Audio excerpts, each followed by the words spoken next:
Y'all know I had to come at you with one right here. Delia coming to you with a review of the latest update coming out for the MPC software, which is happening in June. It's not out yet right now, but it's already been made known because SonicState did a video on it. Shout out to them. You know how to get a piece of this, right? I don't want the whole thing. I just wanted a piece. So let's jump right into it. So as it shows right now, MPC users are enjoying this because you're really getting the most bang for your buck. They keep updating it. They keep bringing stuff that people want to see. They keep bringing you things that you didn't know what you want. It's like, oh, that is real cool too. And I got the MPC once, and it's still the value that Akai's adding to it. It just keeps going up and up. Do I feel like this train will last forever? No, I'm quite sure when we get to 3, there's going to be some dollars flowing there. But until then, this is a great train ride as far as the updates, and the fact that this all can be taken with you in the box wherever you go makes this really fun. So let's talk about the updates that I saw in there that really excite me.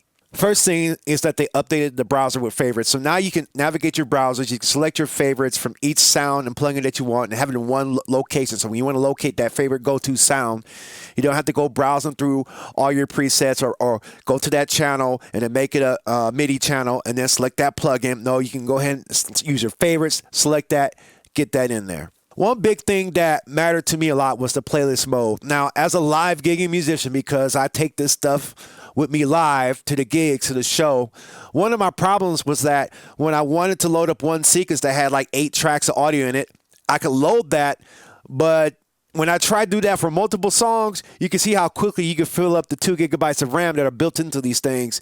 And sometimes the track wouldn't even play all the way through. But now with the playlist mode, the playlist actually lets you load separate projects. So if your whole song is on one project, you can have your second song with loops and all the effects you want on the second project and then select those to load up instantaneously from your playlist instead of going to the browse menu and then select your project, sit there and load, and then go through that whole process. Now you have your whole list of playlists, which is different from song creation mode because in song creation mode, you can select your hook, verse, chorus, vamp, all that stuff, chorus, and all that, but it's still in one song. But now they're basically taking projects and making it a song, but not quite because it's a playlist. So when you do your first song, your set, select that project with that nice Prince loop or that Michael Jackson loop, whatever Usher loop you want to use, and then go to the second project, load that up, boom, you got your whole second song right there on the box, which is great. It makes me feel like it's a more robust option than using Ableton on a laptop, even though I like using Ableton on a laptop when I perform live, but I was trying to do something like that with the MPC, but it was just a little clunky because I couldn't pull up projects very fast. Now, it seems like to me, every time you see somebody independent coming out with a plugin, it's like Akai just says, okay, we'll make that a built-in feature in the box. So they came out with this air flavor program. So it's like a texture tape sim, sort of give you that lo-fi noise that everybody likes to hear. Everybody likes to make everything sound noisy and things like that.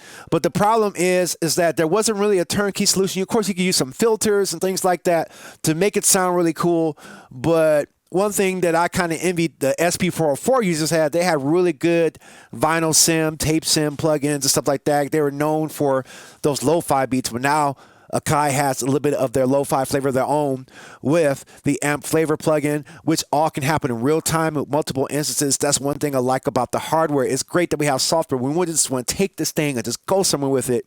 You got all that real-time loveliness happening right there in the box. I'm really excited to learn about what that plugin can do. Another one that I like that I feel like was borrowed from more of the modular guys and from the hardware guys is the ratchet on step. So what does that mean? So what you could do in your beats, if you have a step or a note in your sequence, whether it be a musical note or a triggering note for your drums, now you can highlight that note and then apply ratcheting to it, and you can change the different ratcheting. So ratcheting basically means how many times that note's going to repeat in the instance of that note being pressed. So if you had like one quarter note going, you can tell that thing to ratchet 3 times inside of the time frame of that quarter note. Or you had a whole note and you wanted to ratchet 16 times. Well, then you got 16 notes inside of that one whole note, and you can tell it how fast or how slow. So if you want to get to some more intricate trap hip hop kind of things where you want to do those fast trap hats without dealing with loops, you can do that in your notes and select how many times that note is going to re-trigger inside of that step. So now you can do different variables, and I think it's only a matter of time where you can apply pitch data to that, which would be pretty cool. Another thing that I see from the modular guys that is being brought into the MPC universe is probability. Probability means the likelihood of the note being triggered by the sequencer of the software that's inside the box or inside the software you run it on the computer. So if I got a kick drum going 4 on the floor every time, and we obviously know that the probability of that kick drum being triggered is 100% because there's no change in that probability. But imagine if you had that last fourth quarter note set to a probability of, say, 45%. So as you're grooving, sometimes it's going to say, no, we ain't going to trigger that kick note on that last turnaround, which is really fun. You can also add that to musical notes as well. So maybe you got a chord, maybe you just want to hear that chord skip a little bit on its own and let the MPC kind of play with your track for you a little bit. So you kind of got this surprise, this nice, pleasant surprise in your sequence. I think that's going to be pretty dope. And now they didn't put a tuner on this thing. So if you play guitar or you got modular equipment, you want to make sure you tune your notes to A440 or to the other tuning scale, because, you know, some people think that you should tune your music outside of the 440 because it's more healing. I'm not going to go into that video. That option is there as well, which I think is a great tool, which makes this more of a utility beyond it being a music production center. Another cool feature that I saw on there was the rearranging your menus. So, you know, you kind of have it memorized how your menu is laid out, but now you can take those icons and click and drag them where you want them to go for your convenience. Also, you know, you can access those menus by hitting the shift and the pad to select that menu on the screen, but now you can move those around, kind of like how Windows is. You can move your icons around. They're putting that in the box as well. One final thing that I thought was really cool was that you can actually select the pad that has a musical note on it, and now in each pad, you can do 16 levels. Like, I like using 16 levels when I want to really dial in the exact velocity that I want the notes to play when I'm recording my sequences. But now it goes even further because, you know, in 16 levels, you can select your velocity, you can select the pitch, you can select the filter.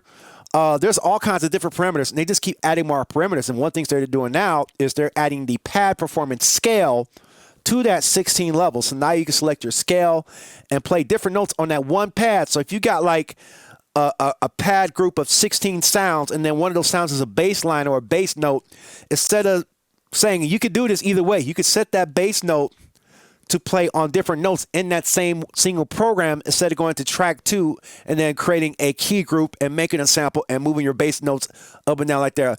Really a cool new way that I can try to create sequences and sounds all in one group. It's definitely going to be interesting to work with. Well, that's what's coming down the pipeline. I'm really excited about it. I think you should be too.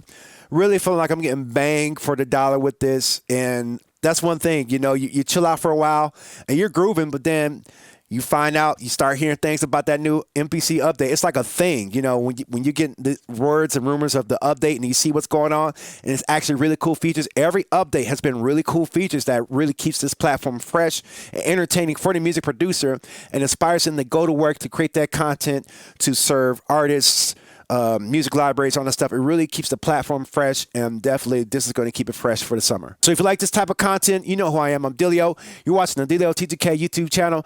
Make sure you comment and let me know what you're expecting to see out of this update. Do you like it? Do you think they could have added some more in it? What do you think? Let me know in the comments below. Stay tuned for more because you know I'll be bringing that MPC content. Peace out.